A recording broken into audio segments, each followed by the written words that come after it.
The History of Mar-a-Lago, the Marjorie Merriweather Post Estate. Make sure to like, subscribe, and share.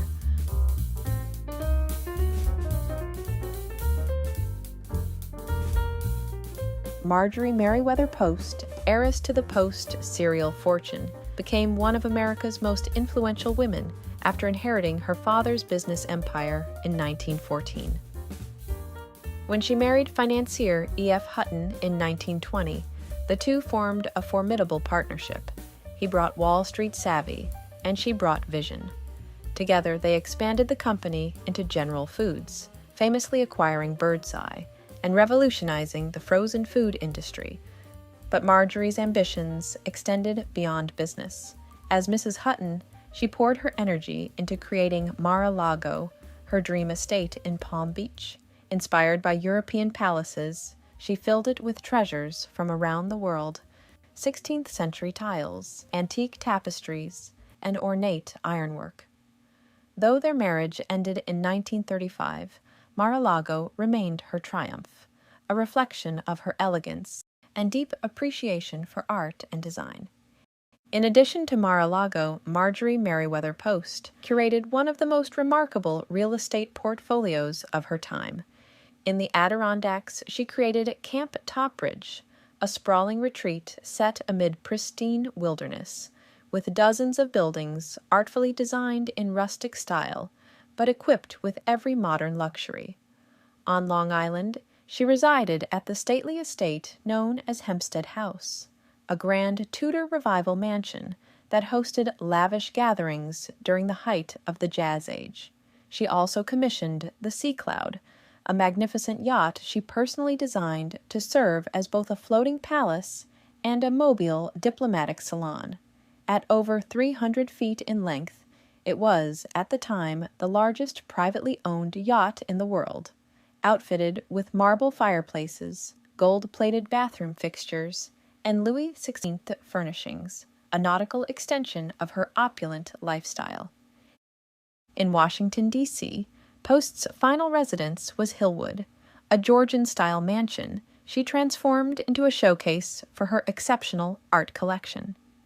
Today, Hillwood stands as a public museum, housing an extraordinary array of treasures: imperial Fabergé eggs, Sèvres porcelain, 18th-century French paintings, and jewelry once worn by Russian tsarinas, each piece carefully selected during her time as the wife of Joseph Davies, the U.S. ambassador to the Soviet Union. But it was Mar-a-Lago, completed in 1927 at the then staggering cost of $7 million, equivalent to over $120 million today, that truly embodied her vision of a grand American palace.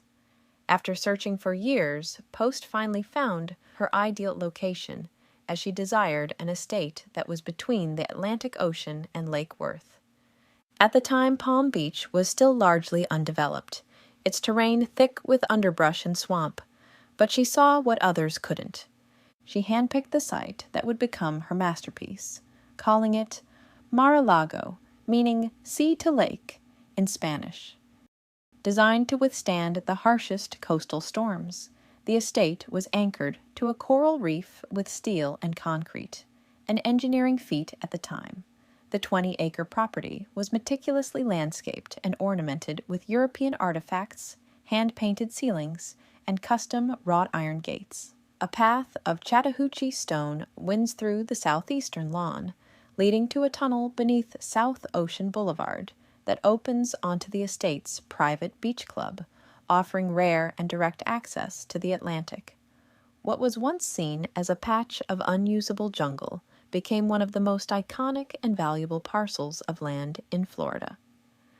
Just after the completion in 1927, that March, Marjorie Merriweather Post and her second husband welcomed a select group of guests for an opulent dinner ahead of the Everglades costume ball. The couple arrived in full Louis XVI regalia, a fitting nod to the grandeur of the estate and the pageantry of Palm Beach society. But Post, ever the philanthropist, believed a luxury should also serve a purpose. In 1929, she brought the Ringling Brothers and Barnum and Bailey Circus to Mar-a-Lago for a charity fundraiser, inviting underprivileged children to attend as her special guests. During World War II, she offered the estate's grounds for the rehabilitation of veterans in need of occupational therapy. In 1957, she opened Mar-a-Lago's doors to the International Red Cross Ball, a glittering annual gala that returned year after year. Over time, as the rhythms of Palm Beach society shifted, so too did its architectural tastes. The ornate mansions of the 1920s, symbols of Gilded Age ambition, were increasingly dismissed as impractical relics. Many were demolished in the 1950s and 60s, victims of changing lifestyles and rising maintenance costs. Yet Mar-a-Lago endured, not just for its splendor, but for its rare ability to evolve while still holding on to the glamour of its original intent. The main house is an architectural tour de force, an American fantasia, rooted in the Hispano-Moresque style, long favored in the grand villas of the Mediterranean. Crescent-shaped and visually arresting, the estate is anchored by an upper and lower cloister along its concave side, which opens toward the calm expanse of Lake Worth. Rising above it all is a 75-foot tower, a striking beacon that offers panoramic views stretching for miles in every direction, a fitting crown for a residence conceived as both sanctuary and spectacle. Marjorie Merriweather Post spared no expense in the construction. 3 boatloads of Dorian stone were imported from Genoa, Italy, to clad the exterior walls, archways, and portions of the interior. This stone, rich with fossilized shells and marine remnants, was chosen not just for its sculptural quality, but for the way it would age beautifully, gaining a weathered, romantic patina that made the estate feel instantly timeless. Its adaptability allowed for delicate carvings, which still line doorways, windows, and courtyards across the villa's sprawling 114-room plan.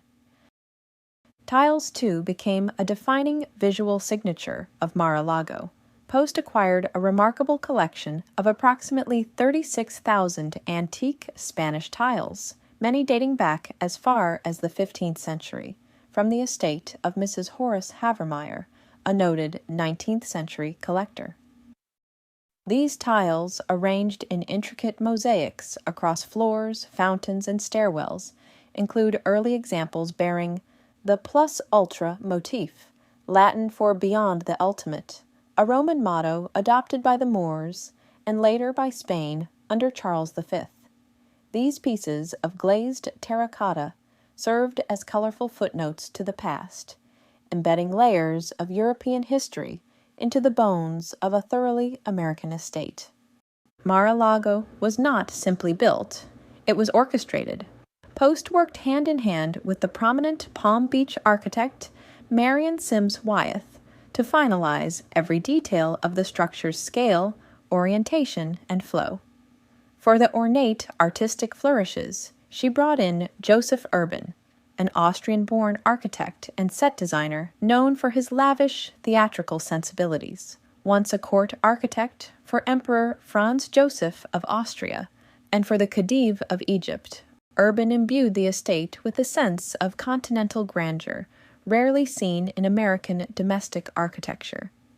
Under Post's direction, Urban returned to Vienna to commission Professor Franz Barwig and his son, renowned sculptors who devoted nearly 3 years to creating the villa's many carved elements.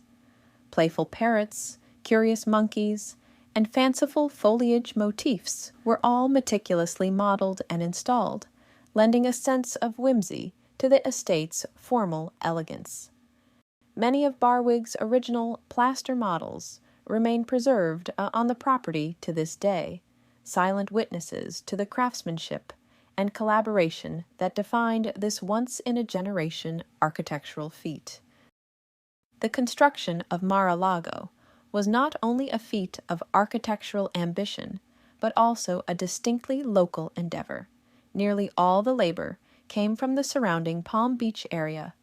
The ornate ironwork, Grills, gates, balustrades, was both cast and hand-wrought in nearby West Palm Beach. The richly grained cypress wood, used for everything from doors and beams to ceiling panels and cabinetry, was also sourced locally, a nod to the region's natural resources and traditional craftsmanship.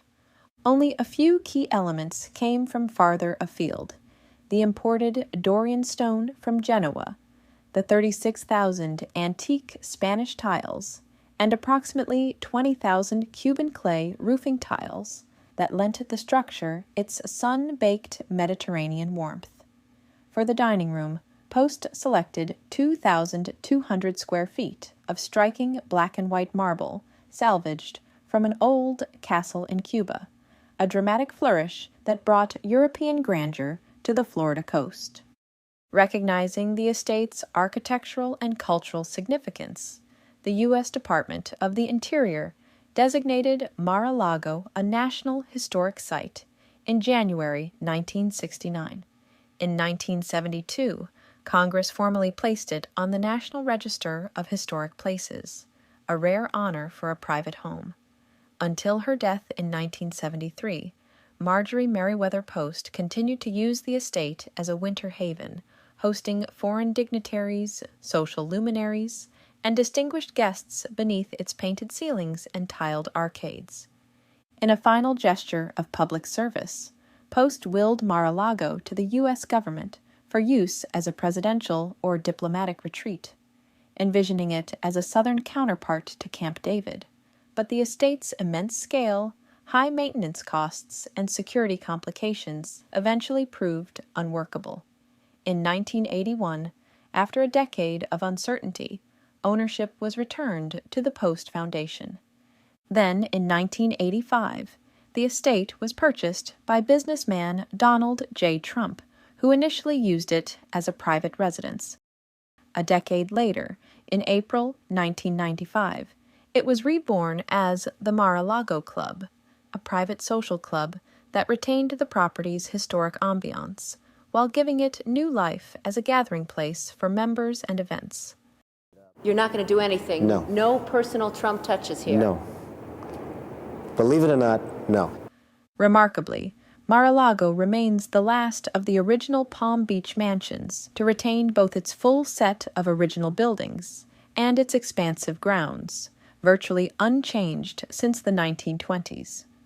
With protective easements granted to the National Trust for Historic Preservation, the estate carries with it a built-in guardianship, ensuring that Marjorie Merriweather Post's vision, rooted in beauty, diplomacy, and cultural heritage, will endure for generations to come. Today, the Mar-a-Lago Club is as much a symbol of exclusive leisure as it is a living museum of gilded ambition. The estate's transformation from a private winter retreat into a members-only club has been accompanied by an array of luxury amenities that mirror its opulent origins. Guests and members enjoy a spectacular swimming pool, a world-class spa, an award-winning beauty salon, and 5 red clay championship tennis courts, all set within meticulously landscaped grounds. Even the game of croquet is elevated here, played on a pristine court that channels the genteel spirit of old Palm Beach. 2 retail boutiques complement the estate's resort lifestyle: a tennis pro shop overlooking the serene waters of Lake Worth, and a fashion-forward boutique nestled beside the Mar-a-Lago Spa. Inside the original mansion, the gold and white ballroom has been fully modernized, offering a glamorous space for galas and gatherings. Elsewhere on the property, the once dormant pitch-and-putt golf course has been revived, and a new beach club, touted as the finest on the island, now completes the estate's resort-like appeal, providing direct access to the Atlantic. From the beginning of his stewardship, Donald J. Trump set Mar-a-Lago apart from the tightly guarded traditions of old Palm Beach society. In a town where many private clubs had long excluded Jewish members, African Americans, and gay couples, Trump notably welcomed them all. His approach disrupted the social codes of the island and attracted national attention. Membership at Mar-a-Lago, at one point, required a $100,000 initiation fee, annual dues of $14,000, and a $2,000 yearly food and beverage minimum. In 2005, Mar-a-Lago expanded again with the completion of the Donald J. Trump Grand Ballroom, a 20,000 square foot addition that became the largest venue of its kind on the island. The exterior was crafted in the Spanish Mediterranean style to seamlessly match the original estate, while the interior paid tribute to Versailles, awash in Louis XIV gold and crystal, gilded chandeliers, ornate mirrors, and French paneling combined to create a dazzling space worthy of any royal reception. Adjacent to the ballroom, a new state-of-the-art kitchen was installed to service large events and formal dinners. The Mar-a-Lago Club has a special quality of timelessness that transcends the transition into the new millennium. The splendor, style, and elegance of what may be the world's most beautiful and exclusive private club is truly ageless. The Trump Organization has invested millions of dollars in restoring and upgrading this jewel of Palm Beach, ultimately creating the finest experience in world-class luxury, relaxation, dining, entertainment, and recreation, all in an unparalleled setting.